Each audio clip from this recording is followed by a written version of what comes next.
Hey everybody, we're looking at the Pioneer DDJ-SB3, was just announced a couple days ago. It's Pioneer's new controller.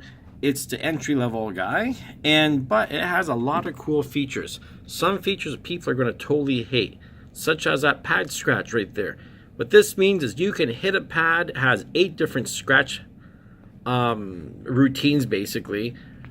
And when you hit it, it just does a scratch, just like you were a scratch mix guy, except you don't need to know how to scratch mix. So never mind the fact it has a sync button, that everybody's always been whining about the sync button on these things. But now you can be a scratch DJ and you don't even need to know how to scratch. You could be working in a club with this thing, hit those buttons. Everybody would think that DJ Jazzy Jeff himself is behind the decks doing all kinds of crazy tricks. Meanwhile, it's just some guy hitting a button. Love it or hate it, it's going to be there and people are going to use it.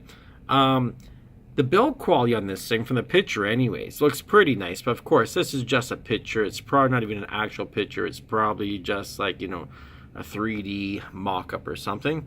The browse knob there.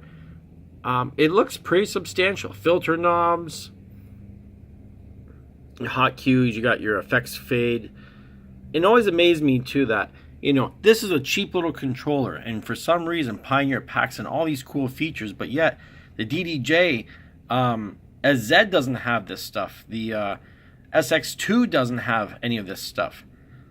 You know what I mean? Like, they've added like the Q button, the play button, and it's just weird. Like, they put the cool features on a cheap controller, but then you start getting into the professional controllers, and all the extra tricks are gone. I guess they figure you're a real DJ, you don't need those extra tricks. I think this is a pretty cool unit. It's going to probably be around the same price, and like $360 Canadian, somewhere in that vicinity, I bet you. And we will see what it's like when it comes out. So that's just my little take on what I think about this stuff here.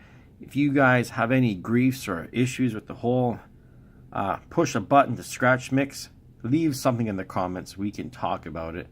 But guess what? At the end of the day, if you're out there spinning and someone's paying you, no one really cares how you do it as long as you're doing it well. Talk to you later.